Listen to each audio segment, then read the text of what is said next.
फायदा? तो जब प्यार किया था फायदे का नहीं सोचा, तो अभी जब उन लोगों ने लड़ाई स्टार्ट की है तो फायदे का क्या सोचिए? कोई बिजनेस थोड़ी है जो फायदा और प्रॉफिट और लॉस सोचूंगी। वैसे कहते हैं ना, everything is fair in love and war. तो यहाँ पे प्यार हो चाहे लड़ाई हो, प्रॉफिट तो नहीं देखा जा सकता, फायदा नुकसान नहीं देखा जा सकता। उन लोगों ने जो दिया है मुझे वो मैं रिटर्न कर रही हूँ, दैट्स ऑल।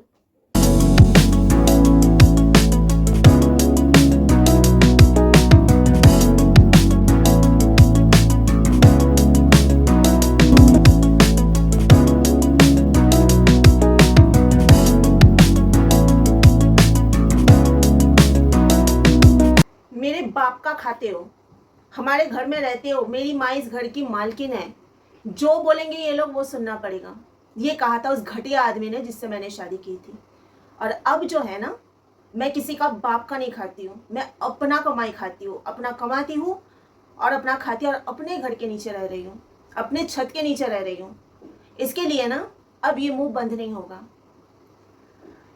जो भी खिलाता है उसका जुल्म सहना पड़ता है, उसके you'll have to be submissive to their abuse।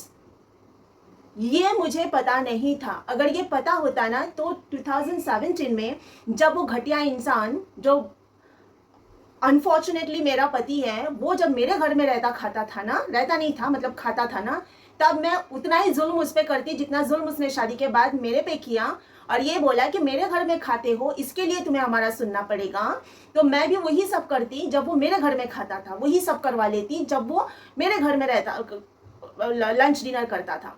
पर मुझे तो दूर दूर तक ये घटियापन किसी ने सिखाया ही नहीं कि आप जिसको खिलाओ उसके खिलाफ षड्यंत्र करो और उसको आपके षड्यंत्र का शिकार होना पड़े और चुपचाप रहना पड़े। आप उसकी बेइज्जती किए जाओ और उसको चुपचाप सहना पड़े क्योंकि वो आपका खा रहा है। ये तो हमें कभी किसी ने सिखाया ही नहीं।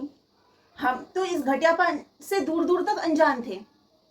और अगर आप किसी को खिलाते भी हो, पहली बात तो मैं उसकी बीवी हूँ, मैं उसकी जिम्मेदारी हूँ, ये उसका धर्म है। पति धर्म में से ये उसका धर्म होता है, अगर वो मेरा पति है तो, कि वो मुझे मेरा जो बेसिक नीड्स है उसका दायित्व वो लेगा, उसके रिस्पॉन्सिबिलिटीज वो लेगा, क्योंकि वो पत्नी बनाकर मुझे अपने घर लेके गया है तो मैं उसकी रिस्पॉन्सिबिलिटी हूँ।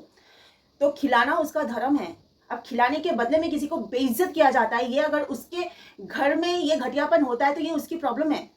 जहां तक मुझे मालूम है कि अगर कोई लाचार बेबस को भी आप खिला रहे हो तो आप उसको बेइज्जत नहीं कर सकते हो, किसी के लाचारी का आप फायदा नहीं उठा सकते हो। कल के वीडियो में पूर्णिमा जी ने एक कमेंट किया है कि दी मैं भी लीगल अफेयर के चक्कर में अभी नहीं पढ़ना चाहती, तो सामने वाली पार्टी को लगता है मैं कमजोर हूं। फिर तो सामने वाली पार्टी दिमाग से कमजोर है, क्योंकि इंसान कभी कमजोर नहीं होता है, ये सबको समझ में आना चाहिए। इंसान कमजोर होता नहीं है, इंसान का वक्त कमजोर होता है। और वक्त है ना, पलटने में टाइम नहीं लगता है। आज अगर आपका वक्त अच्छा है तो बुरा होने में टाइम नहीं लगेगा।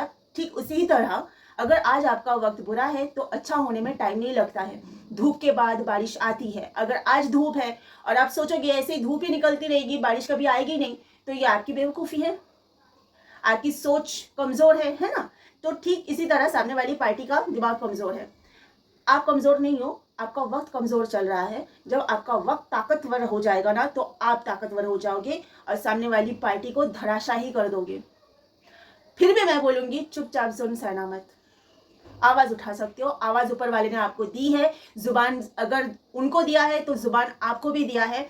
जुबान का मिसयूज ना करें, लेकिन जुबान को यूज जरूर करें। जहां पे यूज करना जरूरी है वहां पे जुबान का यूज किया करें, क्योंकि ऊपर वाले ने जुबान दिया है बंद रखने के लिए नहीं। अगर वो चला सकते हैं तो आप भी चला सकते हो। जहां आपके साथ अन्याय हो रहा है, अन्याय के खिलाफ आप आवाज उठाओगे और ये आपका हक है। कमजोर मत बन के रहो। हमारी आंखों देखी एक बात है, आप लोगों को बताती हूँ, बहुत नजदीक से देखा है। एक इंसान था, बहुत घमंड था उसको, पैसों का, अपने घर का। मतलब लोग यूजुअली क्या होता है, लोन करते हैं, अपना घर लेते हैं, लेकिन कोई अगर किसी के पास इतना कैश है कि उस कैश से घर ले पाए तो उसका घमंड 7वें आसमान तक पहुंच जाता है ना। तो बहुत घमंड करता था, लोगों से बात नहीं करता था, क्योंकि भाई कैश में घर लिया है, बहुत पैसे वाले हैं हम। क्या हुआ, बीमार पड़ा। बीमारी ऐसी हुई कि वो जो घर का घमंड करता था ना इंसान, वो घर बेचना पड़ा बीमारी के इलाज के लिए। हर जगह पे हेल्प मांगना पड़ा पैसों का। लोगों ने किया भी हेल्प जितना हो सके, लेकिन अमाउंट इतना बड़ा था कि लोगों का हेल्प से नहीं होगा। फाइनली वो घर जिसका घमंड था वो बेचना पड़ा। घर तो बिक गया लेकिन जान नहीं बची। घर भी गया, जिंदगी भी गई। इसके लिए आंखों देखी चीज है और बहुत पुरानी बात नहीं है, अभी 1-2 साल पहले की बात है। तो इसके लिए ना इंसान को घमंड से डरना चाहिए।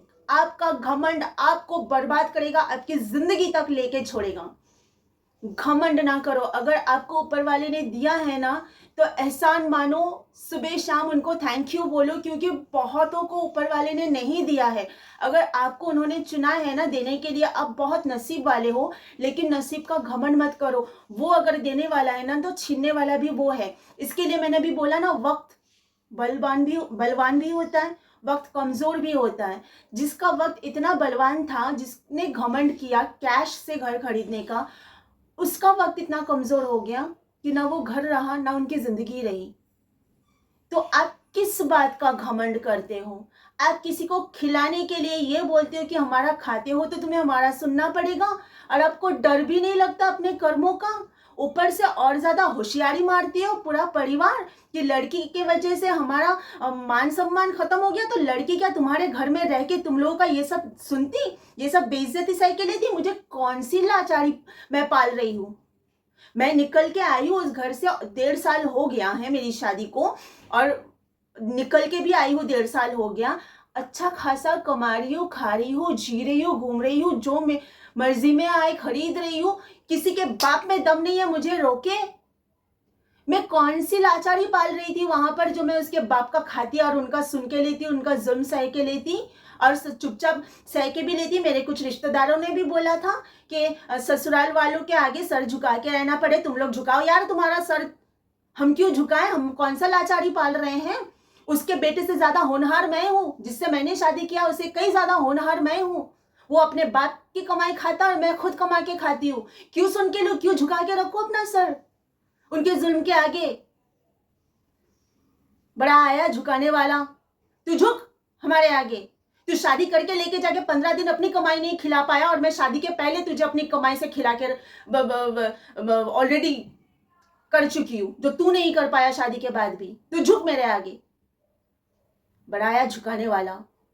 भगवान से डरना चाहिए घमंड करने वालों को, क्योंकि वक्त से ज्यादा बलवान कुछ नहीं होता है। मैं गुस्सा हो जाती हूँ ना जब मेरे साथ जो घटनाएं घटी है वो सोच के, मेरी आवाज बहुत ऊंची हो जाती है। और रही आगे बढ़ने की बात, जिंदगी में आगे चलते रहने की, वो हर कोई चल रहा है, कोई रुका हुआ नहीं है। मैं भी चल रही हूँ, कमा रही हूँ, खा रही हूँ, तभी तो जिंदा हूं ना। तो आगे तो बढ़ना ही है, लेकिन मैं बोलना बंद नहीं करूंगी।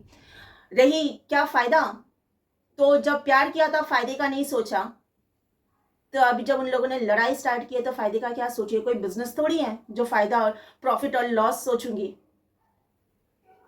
वैसे कहते हैं ना, everything is fair in love and war. तो यहाँ पे प्यार हो चाहे लड़ाई हो, प्रॉफिट तो नहीं देखा जा सकता, फायदा नुकसान नहीं देखा जा सकता। उन लोगों ने जो दिया है मुझे वो मैं रिटर्न कर रही हूँ, दैट्स ऑल। ओके, आज के लिए इतना ही। You all take care of yourself. Bye bye.